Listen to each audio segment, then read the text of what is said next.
Welcome back to the Fenway Focus. My name is Jason. I'm here with Derek, and it's a very, very positive midweek show. The Red Sox took 2 out of 3 to the best in the league, Philadelphia Phillies. Very surprising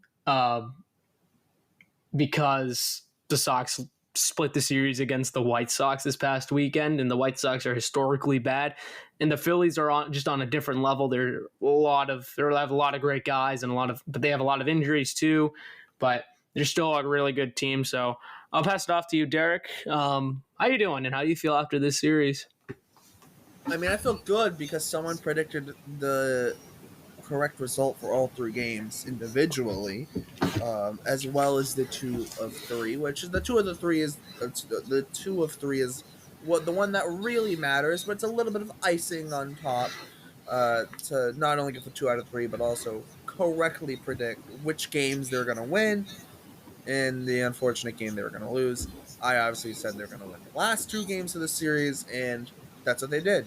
And I mean, overall, you take that series and you take it and you go, that's an amazing series in terms of the Red Sox this year, even including the series against the Phillies, are 10-20 against teams over 500, which basically means if a team is better than them, they suck against them. And they won 2 out of 3 against teams under 500. If you just do the math, I think it's 25-14. I think it is against teams under 500. So basically, teams that are worse than them, they do very well against. I mean, that's kind of the tale of the Red Sox team. Obviously, they have a series coming up against the Yankees this upcoming weekend, so that'll be interesting to see how it plays out. And then they have Toronto after that, who's a couple games under 500, and then you have San Diego. Then you get Miami. At least that's fun. But they have a very interesting stretch of the schedule when you look and you started at kind of that Phillies series, and then you get the Yankees, then Toronto. And I went way ahead. I skipped a couple weeks. So Cincinnati, then Toronto again, and San Diego. But they have a very interesting stretch through the end of June on their schedule. The only team that really isn't, I don't want to say, the only 2 teams that aren't over that 500 mark are Cincinnati and Toronto, but by the time they play both of them, they both could be. So that's the kind of, it's a very interesting stretch because the Red Sox, basically, if you look at it like that, you could argue, oh, well, maybe they're not going to have a good end of June, and by the time you get to the end of June, they're in this weird spot of they're under 500 by a few games and whatever, but that's still a ways away. I think the takeaway, there are a lot of things you can take away from the series overall, but for me, I mean, it was nice to see the offense do something. I know they got a little bit of help in the third game, in terms of the Phillies and them, what was it? Was it this third game where they had a couple doubles and then I think Merrifield threw a ball away, or I don't even remember. It was not really lucky in Game 3. Game 2 I didn't really watch. It wasn't like lucky, but it was like you get a little bit of help in terms of, like, I know Rafael took an extra bit. Hold on, we have breaking news. The Astros have just released Jose Abreu. Oh my God. This is live breaking news. Okay. That's interesting. What the heck? That downfall's insane. They owe him like $20+ million this year and next year. What, did the Red Sox take a flyer on Jose Abreu on league minimum? Maybe. No, it's in that. That's interesting, but he'll obviously clear waivers, but like something isn't right with him. Do you just give up? No. I don't know. You probably just gave up. I don't know. Even if you give up, you don't look that. If you've just given up, you don't go down to wherever. What was it? The spring training facility, just to give up. You know what I mean? So I don't know. That'd be. I'll take trying to figure out Jose Abreu over Bob. Dominic No, Smith. no, over Bob though. No, there's no offense to Dahlbeck, but like, well, obviously it's not working for Dahlbeck in terms of like. I know he had a homer in the White Sox series, and like, but like, you can't. What does taking a flyer on someone hurt? Like, this isn't a season the White Sox are winning a World Series. And if you get any Yeah. value, you could always trade him away if he somehow turns it Or if around he and sucks, you becomes just DFA him.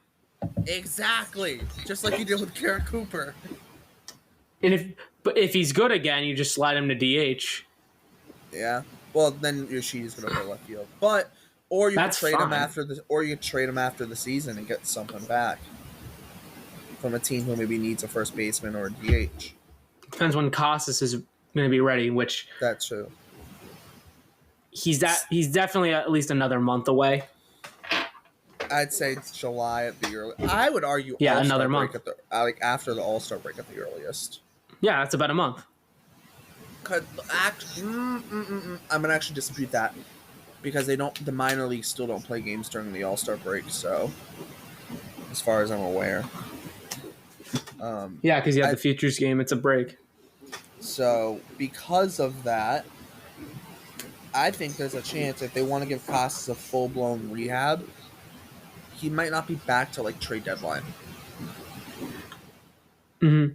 Because I don't think they're not just going to give him two rehab games, and then bring him up. So it wouldn't shock me if they sent him down to the FCL. He got a little bit of work there, and then went on like an actual rehab assignment. So yeah, when you think about it, it's probably that wouldn't surprise me if it's not till closer towards the trade deadline, which isn't a bad thing per se. But if this Red Sox team somehow finds a way to be in a playoff hunt, you'd like to get him back as early as possible. I think we also have to realize the Red Sox team 35 and 34 doesn't sound great. They're only 2 games out of a wild card spot, which I know, like, we'll see what happens. The 2 games behind the Twins. They're 4.5 games behind the Royals.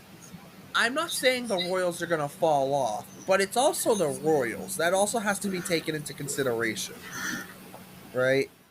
Yeah. So, obviously, Detroit could get on a run. I could see it. Like, Texas, obviously, Toronto, Tampa, Houston. All those teams could go on runs, right? Yes, And they're behind you. unfortunately, with the third wild card added, now my saying is it's going to be a seller's market every year, right? And the Red Sox, they've messed up the last 3 deadlines. Not so. I'm going to steal some words from you. Not so much on the moves they did make, but the moves they didn't make. And I know for a fact that you said that a while on a couple shows. I know you've said it, but it's true. Bloom just didn't make the moves he probably should have. And this, I think we're going to see a more aggressive approach from Breslow, because he has. I think he has bigger balls. Well, also, too, you got to think about it this way, too. Like, you go back to Heim, it was never the moves he made that got him in hot water. Outside of maybe, like, the Mookie thing, but, like, any person in Anyone baseball would have done that. But no, everyone would have gotten hot water for making that kind of trade, though. It doesn't matter who you were, anyone would have right? gotten shit for that. Even, like, the Benintendi deal where you got, like, some flack for it, that was, like, an obvious move to make. That was like a buy low deal for the freaking Royals. But not even that, though. For the Red Sox, it was clear needs a change of scenery. Change of scenery, guy. Get some upside prospects. That was a clear move. You got Josh Winkowski and Franchi Cordero. And, like, 3 other people as well. Yeah. You haven't seen Winkowski in a while because he's in the minors, obviously. No, we haven't, obviously. But it's stuff like that where it's, that's kind of... You also got Greg Gambrels in that trade as well. Yep. And so it's not like a total, that trade, like, it's too with Benintendi. Like, it was clear, needed a change of scenery. I think just about every team, if they were the Red Sox, would have traded him because holding on to him did you no good. Especially, too, because where is he going to play? You have to remember they brought in Marwin Gonzalez, they brought in Kike, who could play the outfield. He wasn't penciled in the outfield, but you had Hunter Renfroe, you had Verdugo. There was it was like where's this guy really gonna play, right? So, I mean, Fangraphs has the Red Sox at about 18% to make the playoffs. Yeah. If the trade deadline was tomorrow or whenever, what do they do? I know I ask this every freaking week. This is the middest team ever. What do they need? They need offense. No. They don't need anything. They need to sell. I don't care if you're 2 games out. I know this is like the Red Sox fans are probably, if they're only 2 games out come July, people are going to complain about them selling. But guess what? They have to. They were 2 games out in 2022. They were 2 games out in 2023. They should have sold. They should. And here's the thing: even if you're 2 games out, you have to look. You have to realistically look. Is this team exceeding expectations, or are they also? If you're hovering around 500, I'm not saying you can't go on and win a World Series, but not with how the Red Sox are currently constructed, right? Right. Because you and here's the thing too. If we're talking long term, you want this Red Sox team to be a long term contender, be a team that's good every year. Well, this year's not the year to go in and trade pieces that are going to be helpful potentially next year or the year after that, right? This isn't one of those years where you're really trying to go after it. So when you look at the big picture, you look at it, okay, no, trade a Kenley Jansen, trade a Chris Martin, trade a Nick Pivetta, which I've been on for, even coming into this year. He's got to be traded this year because I'm not giving him that 4-year, $60 million deal that some team might give him. I think he can get more. He can get more. Exactly. And and as much as I like Nick Pivetta, I'm not doing that. I'm not giving him that deal. Especially now that we know we have a pitching coach that can get the best out of people. And here's the other way we have to look at it. The Red Sox aren't big spenders anymore. Why would they go out and we're gonna give you a nice $80 million extension? Why on Nick Pivetta? No, they're not gonna do that. They'd rather take spenders. It's not that they're not big spenders. It's that they still have a high payroll. The only difference is teams around them, their payroll's been going up, and the Red Sox have stayed flat, with the exception of Dave Dombrowski, right? And but outside of my that, my point was flat. They were reluctant to give out long-term deals. Yeah, but I'm not against that though. I mean, I'm not against it either. But what's the philosophy been? No, Breslow hasn't given out a contract other than the pre-arbitration contracts worth more than 2 years.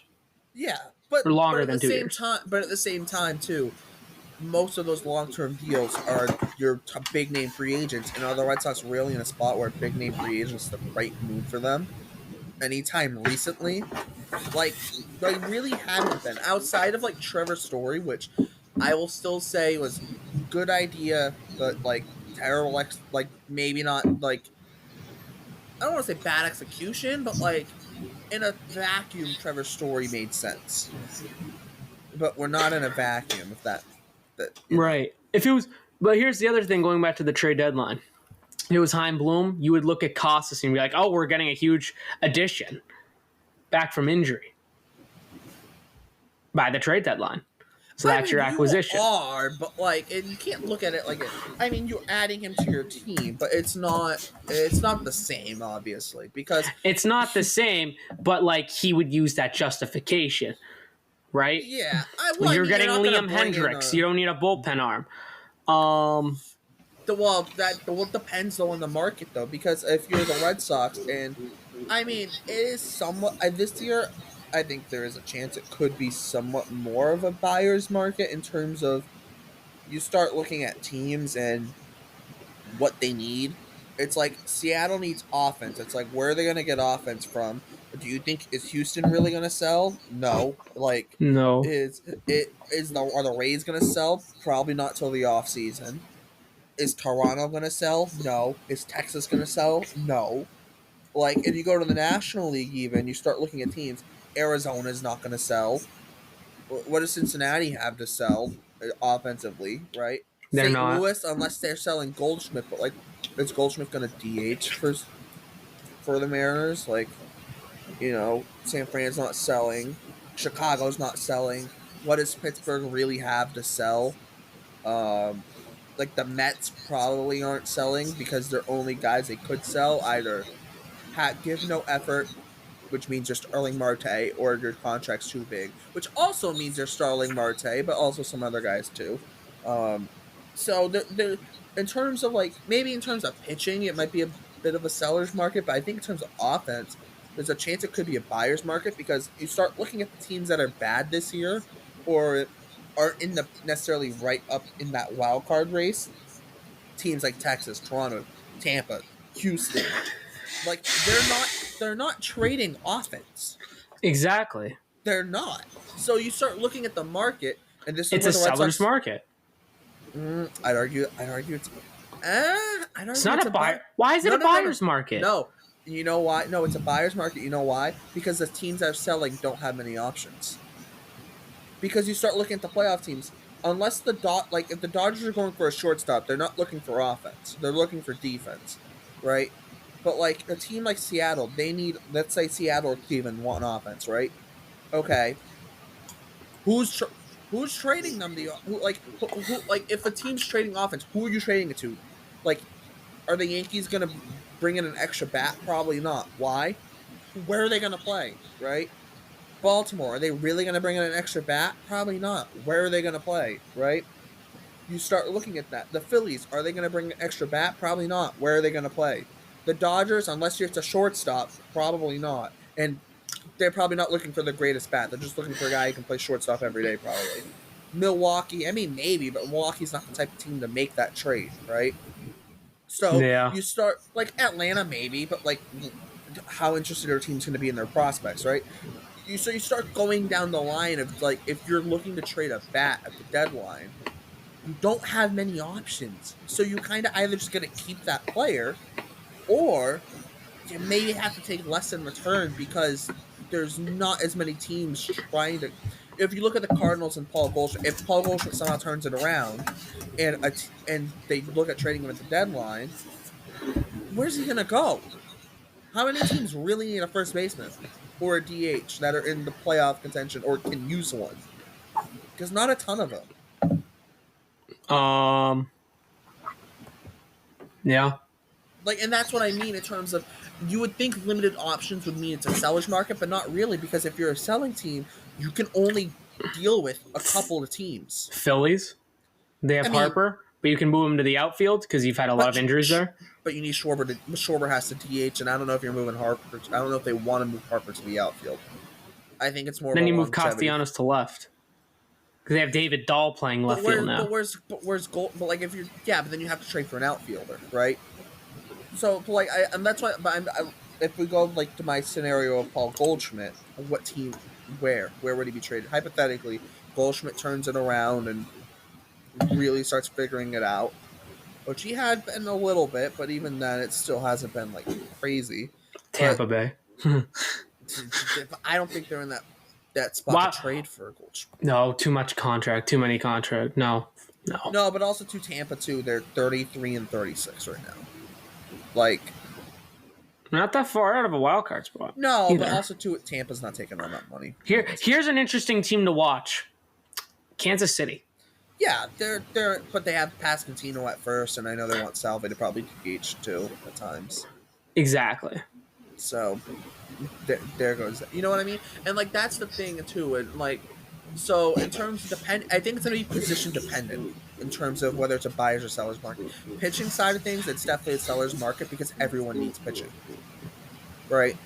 But when you start getting to the hitting side of things, you look at shortstops. What team really needs a shortstop?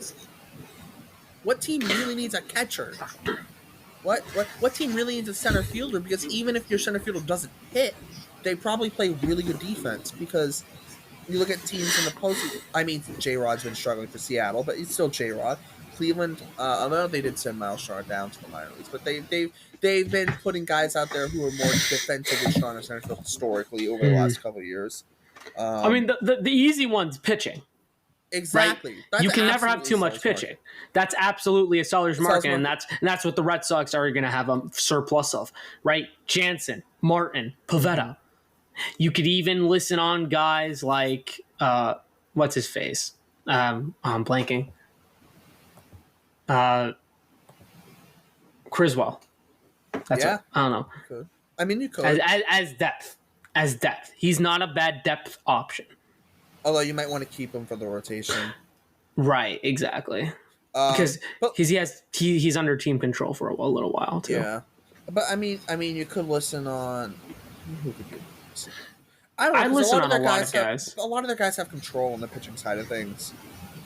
In terms of two like relievers as well. Like I don't know if you can still want to trade these guys. But like in terms of like on the offensive side of things, like O'Neal's an option, right? And I know not a ton of teams are like. I mean, maybe you look at Atlanta in terms of a team for Tyler O'Neill. They have a lot of pitchers and that are kind of on that like AAA MLB line where it's like they'll get spot starts here and there, but like so the Braves are an interesting one to me. That's a very interesting one. In terms of like a landing spot for Tyler O'Neill, considering what's his face Acuna is out, so like that could be that could absolutely be a landing spot. Because on the pitching side of things, they have guys like around the big leagues, such as like you have like a Darius Vines, who I know hasn't been great this season at the big leagues, but you have like Darius, but it's just my point. Darius Vines, Spencer Strolling back. You have who else has made some starts? Alan Winans, AJ Smith, Shavers made a start. Like they have a bunch of those guys who are just like there's like they have like five guys who have all made like 2 or 3 starts in the big leagues, but like made most of their appearances in the minor leagues this year. And they're not like top prospects, but like it's something for Tyler O'Neill. It's a guy who down the stretch, if you could stick him into the rotation, right? Because you start looking to the Red Sox. If they trade Nick Pivetta, someone's going to step into the rotation, and who's it going to be? Right? Do you really want to have to Yeah, call up like Winkowski and stick him in the rotation? Like, probably mm, not. Probably not. yeah, That's probably not. But like, if you can go get someone who's younger, not like young, but like younger has been in AAA, has made some big league starts before. Maybe you chuck him into the rotation, and and like something along those lines, right? And then you see what you have with them, right? Especially for Tyler O'Neill, who's on an expiring deal, right? That's and the Red Sox have proven they can make trades with Atlanta, considering the sale for Christian Swap. I think a team you look at too. I've been looking at the Astros too. They haven't been great in the bullpen. I know they have Hader, I know they have Presley, but other than that, Abreu. Abreu. Other than that, Yeah, hasn't been great. yeah, that's a rough bit. There's just like the thing with the Red Sox too is like you have to look at it too in terms of they'll be. Here's the thing that complicates the Red Sox making a trade though with their pitchers, not Pivetta but with Jansen and with Martin. Here's the thing that complicates it. Jansen's making what 16 million and Martin's making 8 million. Martin not as much, but even a little bit. But Jansen definitely. Is the team going to take on? Are you going to have to eat money to get more of a Yes. return? And are the Red Sox willing to eat that money? That's the big question. I think they should just eat as much money as possible to get a better return. Because Do what the Mets did. Eat a you're lot of the money to get better prospects. well, you are already gonna pay him that money anyways, so Yes. you're not going over the luxury tax. So The you might Dodgers as make well. sense for Jansen and Martin, two former Dodgers. Yeah. Perfect. Who else makes sense? And I mean, Cubs the makes Astros bullpen sense. actually hasn't been terrible this year. Is it they're off? Presley's got a 5.19 ERA, Yeah. but Montero has a 3.67 ERA in 27 innings and 33 and 2/3 innings. Taylor Scott has a 1.60 ERA. In 36 and a third innings, Seth Martinez has a 198 ERA. But imagine adding like a Chris Martin to that. Oh, yeah. Holy Oh, yeah. Jesus. Oh, yeah, definitely. Or two. The thing is, a lot of teams are in desperate need of bullpen absolutely. pieces. So they're going to be, but the thing is, you got to be careful with Rule 5 prospects too. I know I've been talking about that. I say unless the guy's like, and the other thing before I finish my point there, you could package Jansen and Martin and get like a great prospect in return. But is the team going to take both of them? That's together. That's the issue. Why not? It's a lot of money, and I know the Red Sox. Or I know it's a lot of money. I know hypothetically the Red Sox can eat money, but here's the issue with that: if you're the Red Sox, you can maximize. I think you could maximize your return in terms of quantity. I mean, quality. Would you get a better quality prospect? But do you really want to just get one prospect for Jansen and Martin, or do you want to get maybe 2, 3, 4 prospects for the two of them? And hypothetically, you could probably maximize your return by shipping them to 2 teams. Fangraphs froze my computer, dude. That's nice. There we go. We're back. But it's but too, you also have to look at the Red Sox too in this sense. They have a lot. I mean, Wilyer Abreu is going to be coming back soon. You know, ideally Vaughn Grissom's back at some point. So is Tristan Casas, right? So you start looking at the picture of things, and for the position player side of things, Casas, you can slide him back into first. Abreu, he slides right back into the outfield. It makes Tyler O'Neill very expendable, which when they traded for him, I don't think it was a bad trade, but it was like a little bit of a don't we have enough outfielders already? Yeah. You know, because you already had Duran, Rafaela, Abreu, and Yoshida and Ref Snyder. You already had 5. And we had the whole thing last year of Duran didn't make the roster because of Raimel Tapia because they had too many outfielders.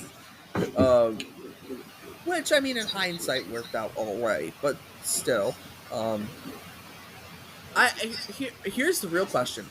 Can they flip Tyler O'Neill for more than what they traded away for? It was Nick Robertson and Victor Santos. I think so. Victor Santos is... What's he done this year?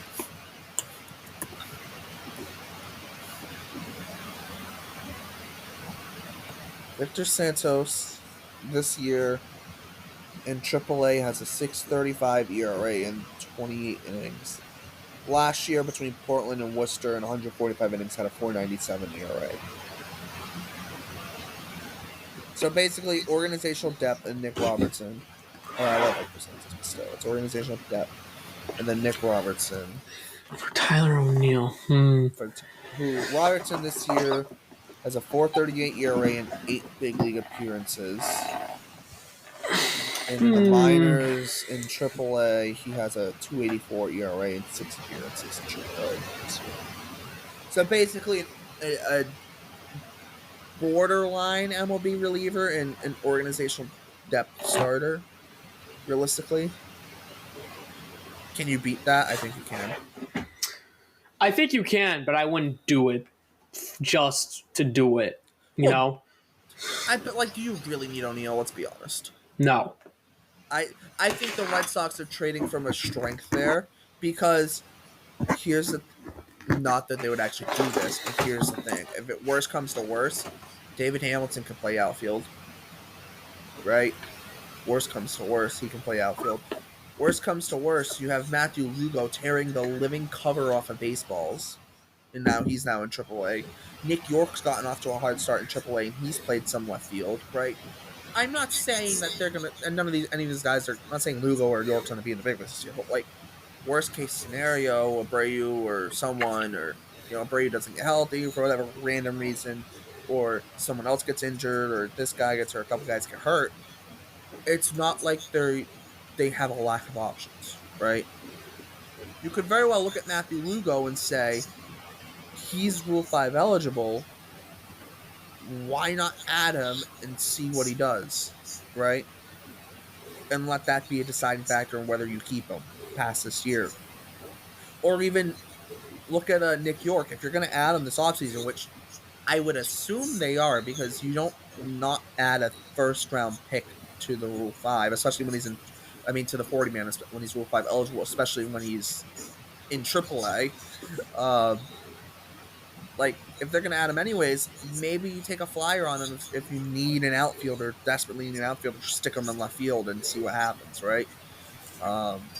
Neither guy's going to be great defensively in left field, but it's a little bit throw him to the wolves, but a little bit, let's see what you have, right? If in that situation comes. You don't need Tyler O'Neill, is basically what I'm saying. Yeah. You don't need him. Even if a couple guys get hurt, like I said, you have those depth options, and you still have Ref Snyder who can play, and so it's not some dire situation necessarily. Because, like I said, Hamilton too could play the outfield if needed. I don't know about Emmanuel Valdez playing in the outfield. I know he did a little bit when he was in the Astro system. I know there was some talk about him maybe getting some outfield reps in AAA, but that kind of didn't happen because they needed him back in the big leagues. And Dahlbeck's played the outfield. Not that I trust it, but so they don't need Tyler O'Neill. I don't know. It's interesting. Let's see what his value is going to be like in a month from now, because it could go up, could go down. Nothing, though. Yeah.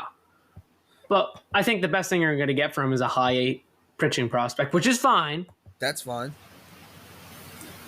Give me a guy with upside. Perfect. Like a Sandlin-ish kind of guy.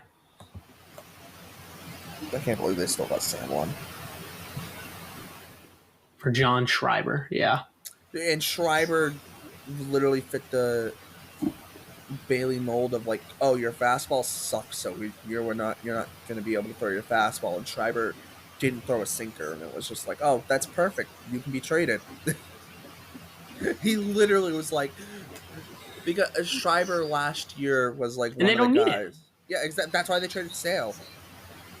They're actually, I think MLB.com had some article on this or whatnot about if you're on Baseball Savant, it's right on the homepage of Baseball Savant, and this is Boston's successful pitching plan: stop throwing bad fastballs. And it's from June 13th, and it literally just talks about how the Red Sox, they're not throwing fastballs. And the reason behind that is because the pitchers who did not throw pretty much good fastballs stopped throwing. They don't have them throw them anymore. Like Brian Bayo, for example. He hasn't thrown a 4-seam fastball all year. Throws a sinker. Really? But no, he hasn't thrown a 4-seam fastball all year. Oh, my God. Yeah. Throws a sinker, right? That's why I think Pavetta's going to go, because he does not fit the Bailey model. I mean, Pavetta doesn't have a bad fastball, though. That's the thing with Pavetta. He has... It's flat as crap, though. When he's on, he has a good fastball, but... Right. It's, but his fastball gets good movement, typically. His fastball gets good movement and has decent velo. It would probably... It's probably not as elite as they would like, but it's, it's around there. It's close. But that's also, I think, the reason they couldn't get rid of Pavetta. Yeah. It's not an elite fastball. It's an okay fastball, but it's not like that upper echelon. I think the benefit with this is I think the Sox clearly there. I think if you got to do one or the other. You got to buy or you got to sell. But I wouldn't really buy either because there's not a singular thing you need. There's not this like, oh my god, you absolutely need this right now. Look at the offense. Look at the lineup. What do you need? Look forward to for the future. What do you need in this lineup? You need a power hitting right-handed hitter. Where are they going to play? Exactly. That's also the issue. And I know that's something you can figure that out when the issue comes. But like, also too, okay, you have Jarren Duran, Rafael, or do you or this is a bold move. You trade Duran. I wouldn't. That's an off-season move. In my opinion, that's an off-season. Would you? I would listen to offers. I'm not against. Okay, actually, you can trade. I would listen to offers. Oh, you have to listen to offers on basically everyone. I mean, that's not unless it's their names Rafael Devers or Tristan Casas. You're getting listed. Or Cedon Rafaela. Oh, no one's gonna offer him. They signed him to an 8-year extension, though. No one's gonna make an offer for Rafaela. No, like realistically, right? Red Sox signed him to an 8-year extension. You're not getting, and like Bayo too. Like, no one's gonna make a trade offer for Bayo because they signed him to an extension. That's kind of like they're not gonna trade him. They gave him a long-term extension.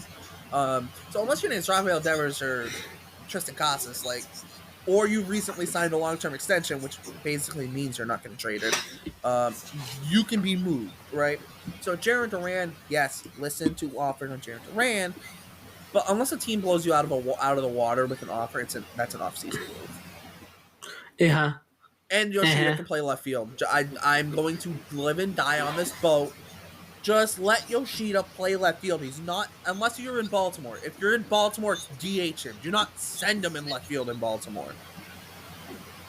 Anywhere else, he can play left field. He'll be fine. Just no range. That's the only, no range and a little bit of a noodle arm. But besides that, like, a little bit of a noodle arm. But outside of that, but he doesn't make errors. He just has no range. That's exactly that's the worst tool.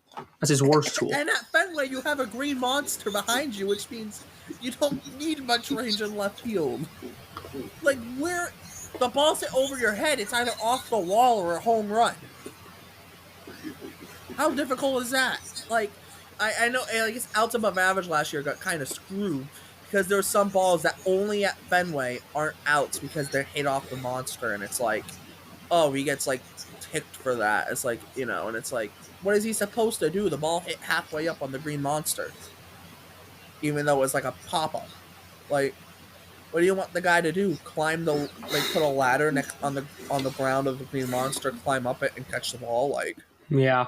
Like, so You can even listen to Yoshida.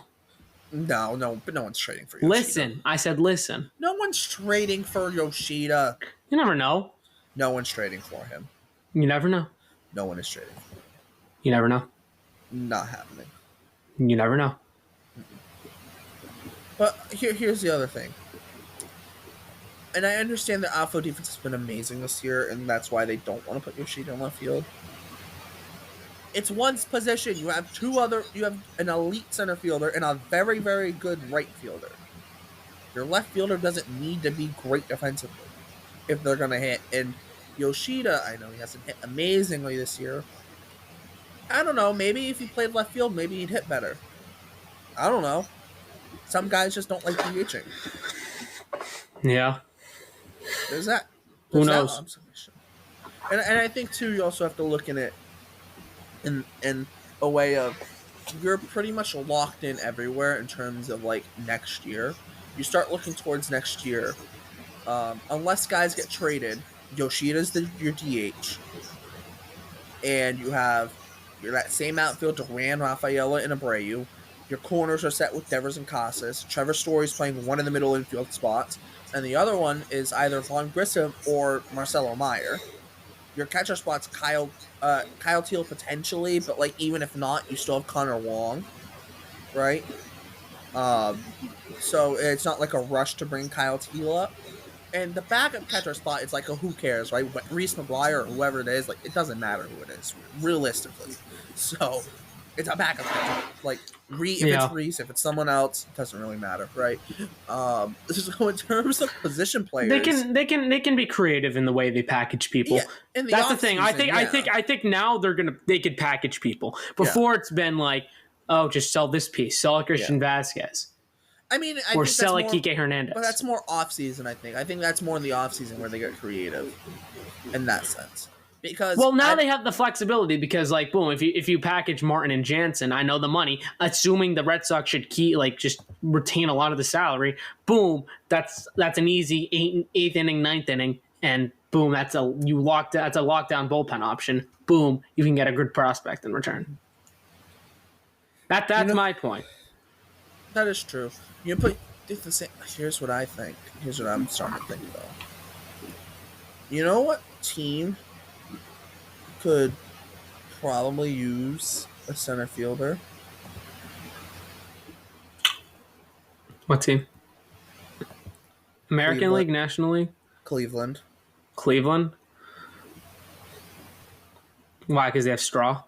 He stinks. No, he's not playing in the big leagues. Remember, he got sent down when the season started. He got DFA'd or moved up to 40 man. Tyler Freeman's been playing center field this year, and 240 plate appearances, hitting .218 with a .312 on base and a .364 slug. They could use a center fielder, yeah. They don't necessarily need a leadoff hitter because they have Steven Kwan, who's hitting .380, but a 1-2 punch of Steven Kwan and Jarren Duran. And you can't say lefty because right now Andres Jimenez is hitting second. So you can slide Jimenez down to like the 6th spot in the lineup. I speculated. I'm like, Duran fits perfectly with Cleveland. The only issue is what are you trading for? That's where it gets interesting. But you can figure that out. That's more of an off-season move, though, in my opinion.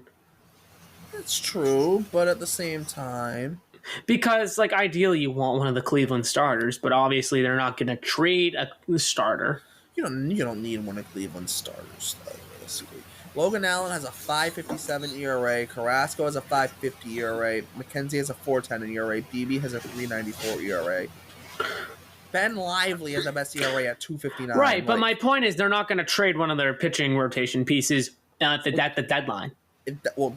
Exactly, but not one of their big league pitching pieces. Who was their first round pick in 2022? This isn't a pitcher, but one of probably their top prospect. Not saying they would trade him, but he hasn't had a great year this year. But before this year, he's been very good in the minor leagues. Was it Manzardo? Nope, Chase DeLauder. Is it DeLauder? Okay. Yep. Yeah, he's an outfielder. You know what the Red Sox could use in the minor leagues? A AAA outfielder. Well, he's in Double-A right now, but he's had a rough year this year. Don't get me wrong, but like, it's an option, right? You know what? What about Daniel Espino? Oh, he hasn't pitched in 2 years. No. Elite fastball cannot stay healthy. He is like Mr. I can't stay healthy for no reason. None of these pitching prospects really catch my eye. No, that's the only rough part. That's the only rough. Yeah, he's changes. But like with Cleveland, you could find a path if they were trying to push for it. The only issue is, would Cleveland really go for it? I mean, the good thing for them is Duran's cheap. That's the plus. Duran's cheap? Oh yeah, payroll wise, yeah. Yeah, payroll wise. So that's like the plus for them. That's the plus.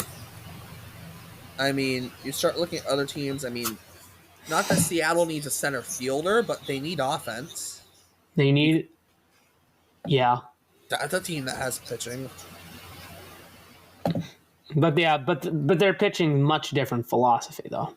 Well, much different. But you don't have to. You could. I mean, let's start talking, right? I know Harry Ford might be a little bit out of range for Duran, but do the Mariners really need Harry Ford? Why do the Red Sox need Harry Ford? Is it gonna hurt? Logjam. I mean, where he's in the same spot as Teal. And I don't want him platooning with Teal. I want Teal to get the most. They can. One of them can DH, or The Harry Ford. or he's the piece who can flip. You do a 3-team trade. That's an option. I mean, like, unless you're bringing in pitching prospects, like there's not really like there's always going to be that kind of thing of, oh well, they have someone there. There's always going to be, right? And I don't think they would flip Harry Ford for Duran. I don't think they would, but like if you start looking down their system and you look at like maybe some of their other kind of high end prospects, you look at like a Ty Pete, for example, who was one of their first round picks last year, and like he's a shortstop, right? But like you don't worry about what position they play, right? Like guys like that, where it's like you're not really worried about their position right now. They have a lot of those kind of like shortstop types. Michael Arroyo's another one. Cole Emerson and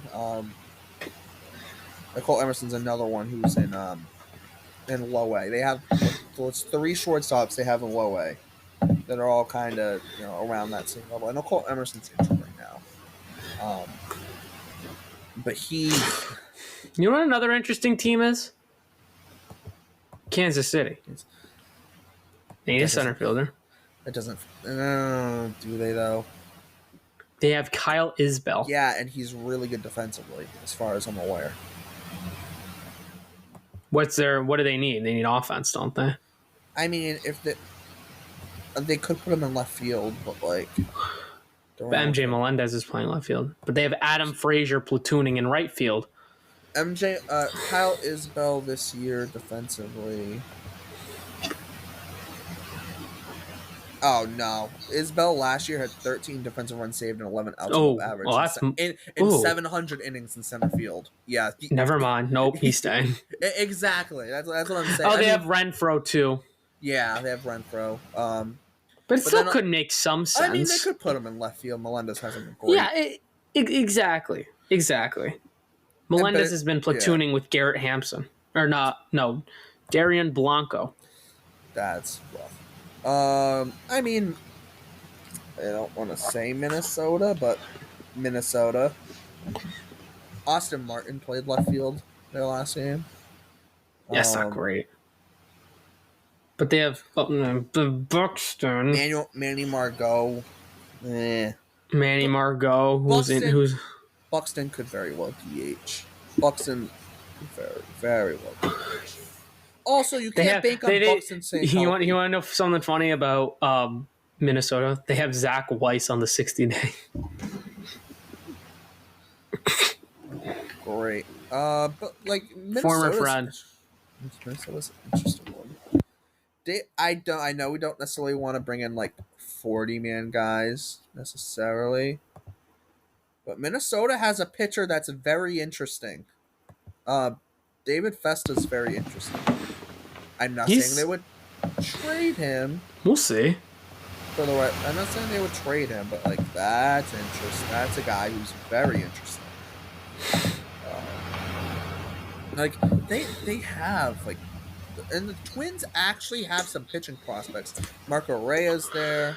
But I think the problem with David Festa too, if you don't have confidence in him, then it's like, don't do it. Let's see. Then don't just trade it. He's probably Rule 5 eligible. He is after this year, but still, that's a guy who would absolutely get added though, regardless of where. Yeah, they graded 60 fastball, 55 slider. Boom. That's someone who would absolutely get added. You can add a Chris Martin too. Twins could use pitching. Yeah, not Jan. They don't need Jansen, but they need Martin. They could use Martin. They always use Martin.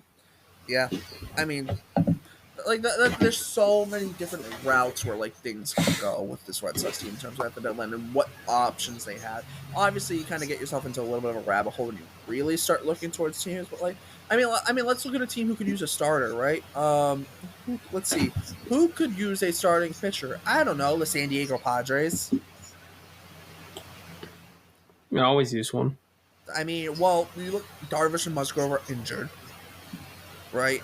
Randy Vasquez has been starting a couple games for them, but he's got a 4.93 ERA. And Adam Mazur, who was a second-round pick in 2022, started 2 games, but he's given up 9 runs in 9 innings. And then Johnny Brito's pitching out of the bullpen, and I mean they could use a starter. Yeah, we'll see. It's the Padres. They could definitely use this. The issue is, who are they trading? Mm-hmm. I mean, they do have Robbie Snelling, who was their first round pick in 22. They have Lesko.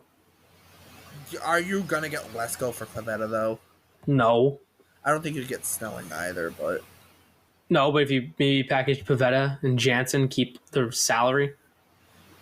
What did you package? No, they wouldn't trade Lesko for a rental though.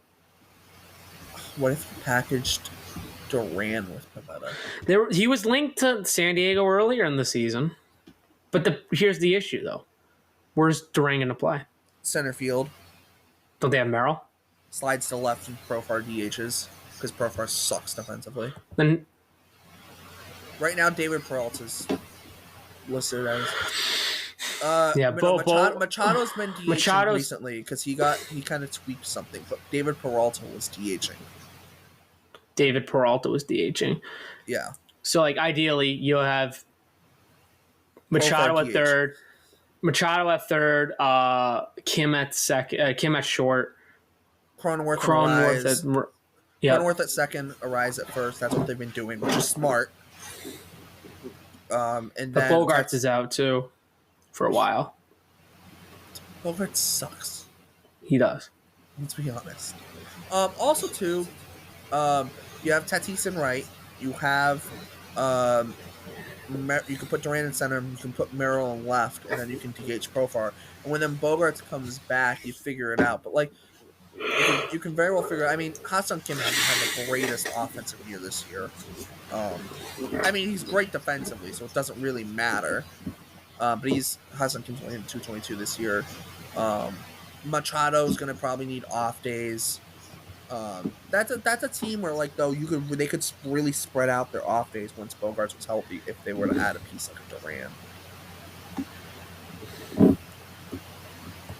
You got to think about that too. Because Bogarts too. It's not a lock. Bogarts is coming back this year. He wants to, but that's not like a set in stone thing.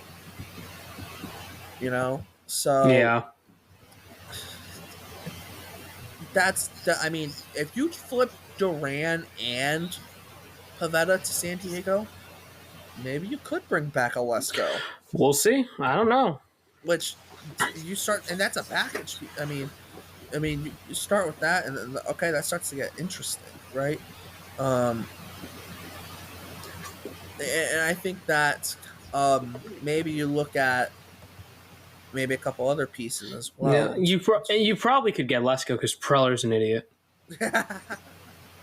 But maybe you also look at the Padres and you go, maybe we also bring in like a guy like a Eguy Rosario. I know he's an infielder, I know, but he hits right-handed and he's been very good this year. 30 games in AAA, he's got a 168 weighted runs created plus. And then in 28 big league games, he's got a 139 weighted runs created plus. And he's a right-handed bat. Yes, he's an infielder, but if he's gonna hit, he's gonna hit. You know, he's played this year. He's played in the big leagues. He's mostly played third base, and he's been all right defensively. In the minor leagues, he's this year mostly played third base as well. He's played a little bit of second base though. I think he's played second base though a lot more previously. Yeah, he played a lot more second base previously in the minors. But that's a guy. Maybe but you still have a logjam of guys. But was he in high A? No, Double A, AAA big leagues. He's played 30 games in AAA this year, 28 in the big leagues. And he's hit at both levels. 168 weighted runs created plus at AAA. For Duran, though. Duran But like it's part of the package. Yeah, depends on the package. But if he's the headline, then I'm No, like, nah. no. He's not the headliner. No, he's not the headliner. Okay, then maybe, because the Red Sox are starting to have a logjam of position players themselves. But at the same time, like that's okay. Here's the thing too: if you trade Duran, Yoshida can play outfield, which then opens up the DH spot because O'Neal's also probably getting traded. But I don't want a half a year DH though. There's no like longer term DHs. No, but like if you bring in a guy like an E.I. Rosario, for example, right? Yeah, he's not playing third base with Rafi necessarily. Not really playing second per se, but like he might play some second. But like, okay, you can have Yoshida play left field, Rafi DH, and Rosario plays third one game. Then the next game maybe he plays second base. The next game maybe he DHs, right? You can move things around, is what I'm saying, basically. More so. Yeah. And that's what I mean in that sense. And so like in that sense, if you move off of Duran, if O'Neal also I'm not saying they should trade Duran, but like if the time comes Duran gets traded, right? Hypothetically, let's say that's this offseason. Not that he should be traded, but if you get the right package, then you trade O'Neal, right? And then Yoshida, they're willing to put him in left field, which I don't know why they're not. Then you can start looking at things and go, okay, you can now kind of play around a little bit more at the DH spot, which can open up more opportunities for people to play. Yeah, but I don't know. We'll see. It's a lot to talk about, and it's more than a month away, so we'll see. I think we got to move on because we've been at this for a while. Yes. I think we recapped the bulk of the Philly series, no? Yeah. The Sox won 2 out of 3. I mean, they were hungover from London and jet lagged. The Phillies were. Bad start from Nola. Wheeler shoved in the first game. Houck had a really good start. Duran had a really good third game. Sox came from behind in the second. No, not that much. Series prediction time. And I lost the page. No, I don't. I got it. So today, if the weather permitting, Luis Gil versus, I'm going to say Gil. Luis Gil versus Brian Bayo. Gil 8-1, 2.04 ERA. Bayo 6-3, 4.78 ERA. That game is earlier. It's at 6:30 to accommodate the Celtics. Saturday's game at 7:15 on Fox. Carlos Rodon versus Cooper Criswell. Carlos Rodon at 9-2, second place in total wins. 2.93 ERA. And Criswell is 3-3 with a 4.13. Sunday, ESPN Sunday Night Baseball game. Marcus Stroman versus Cutter Crawford. Stroman 6-2 with a 2.82 ERA. Crawford 2-6. Record doesn't really matter with a 3.47 ERA. Derek, you got it last time. You got it right last time. What's your prediction? You know what? You know what's Do it going to again. happen? Tell me. They're winning 2 out of 3. Which games are they going to win? They're winning the last game because it's my birthday. So. I agree. They're going to win the last game, not because it's your birthday, because it's a Sunday. That's true. Because it's a Sunday. Because it's my birthday. Now, which other game are they winning? Is Rodon going to crap the bed, or is Luis Gil, whatever? Eel. Luis, my name's stupid. My last name's stupid. Could they get any less letters in a name? Kim Eng. Shut up. That was a rhetorical question. I'm aware. I said that to piss you off. Well, Brian Bayo's beating Luis Gil. This is a stupid So name. they win the corner games? Yeah, I guess. Also, Luis Gil's gonna have a bad start at some point, right? Yep. I mean, he's due for a bad start. So is Rodon. So I think Gil is much more ready for a bad start though. Like, what is it? His I think the Sox win the last two. I'd have 2 out of 3 too. I, Wait a minute. But wait a minute. I really want them to stay 500. oh you Ooh. What do I do? What do I do? you don't My gut says 2 out of 3, but my gut also says they're a 500 team. So I'll say this on Gil real quick. Actually, his 1, 2, 3, 4, 5, 1, 2, 3. His last 8 starts, he's given up no runs, 1 run, no runs, 1 run, no runs, 1 run, no runs, 3 runs. Who was that to? Against the Dodgers. That's Yeah, kind of fitting. But he's gone every other start without giving up a run. This would be the every other start. But also that can't stay the same forever. And when you look at his numbers, yes, he's got a 2.04 ERA, 3.05 FIP, 3.60 Sierra. He's He's due. He's due for some regression to the mean. That doesn't mean he's been bad. He's been overperforming by like a crazy amount. I mean, every good pitcher for the most part, like you could look at their FIP and go, depending on the pitcher, be like, oh, he's due for some regression potentially, right? Like Tanner Houck, for example, he has got a 2.08 ERA, but he's got a 2.20 FIP and a 2.94 Sierra. That's the big difference. Yeah. I don't know. I really don't think they win. My gut says 2 out of 3, but I also says I have mixed feelings though. Hot take: they split 1-1. One of them gets rained out. Yeah, they split. They go 1-1-1. We have another tie. Yeah, give me the tie. Let's go. Give me a tie. A lot of people didn't like my take, but I don't care. They're wrong. What do you mean? I love your take. Thank you. I love your take too. Thank you very much. So they're splitting the 3-game series. No. You know what? Just because you said 2 out of 3, I'll go Sox drop 2 out of 3. Just because I don't want to have the same thing as you. Time. Just because it worked last time? Okay, sure. Some reverse psychology there. I think they win Sunday. Right. They lose Friday and Saturday. All right. Well, we'll skip news and note of the week, I guess, as we're running low on time. Okay. We can just do stat of the week. I want to start on this because mine is Tanner Houck related. Just because Red Sox could have given him an extension, but now that's going to cost a lot of money.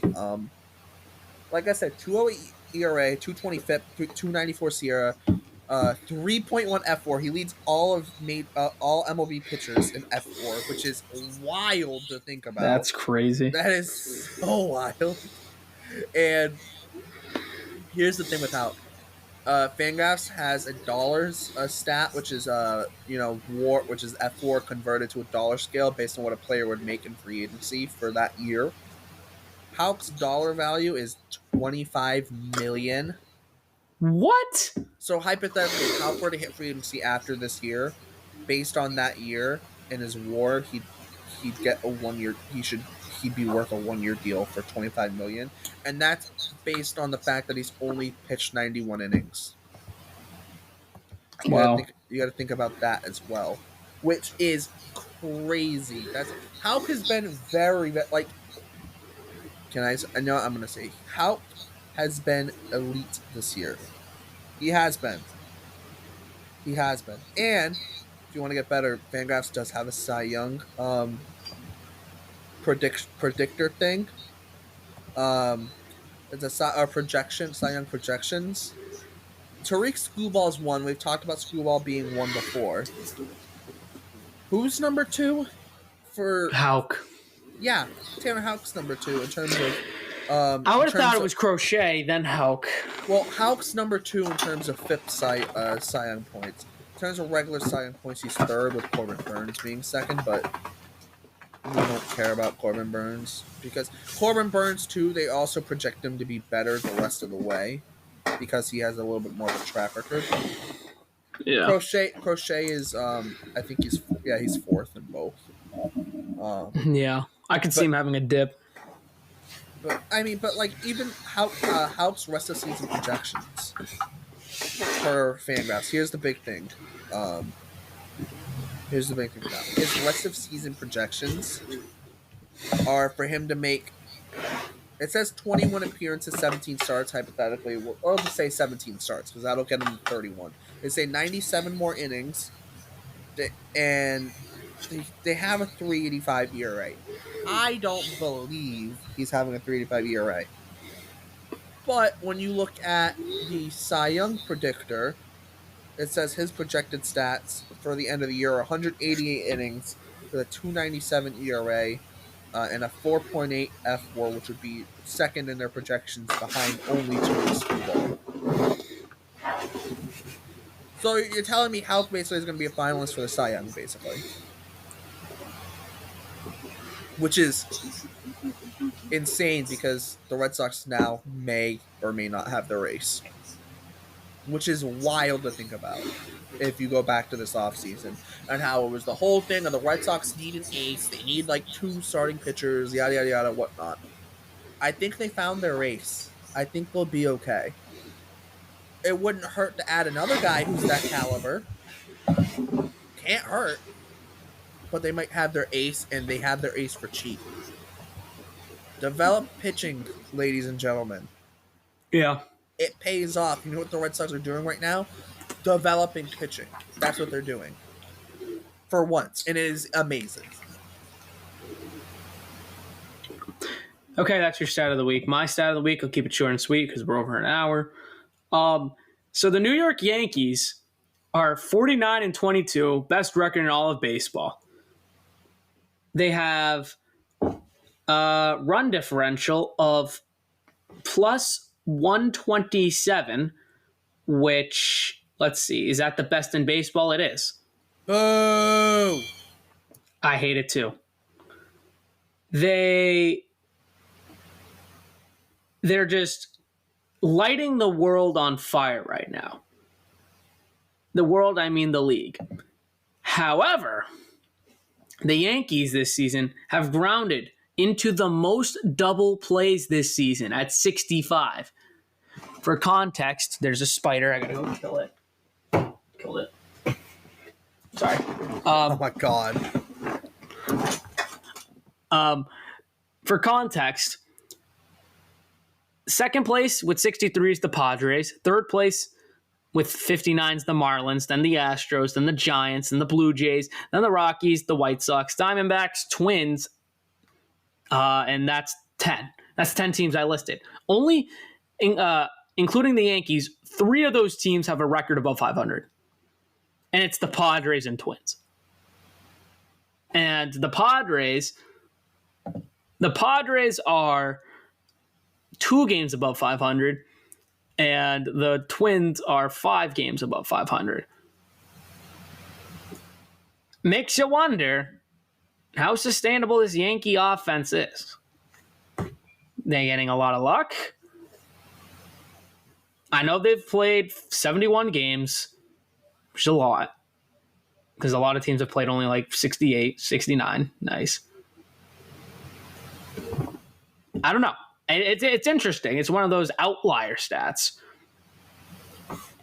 For context, also, the Red Sox are a 500 team. They've only grounded into 38. So almost half as many. Nice. I don't know. Short and simple. That's my stat. I should have clarified my stat was how leading pitchers in F4. I should have clarified that.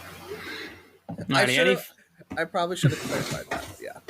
So any final remarks as we wrap up here? It's a long one. Long one. Last thing, and I just want to touch on this really, really quickly.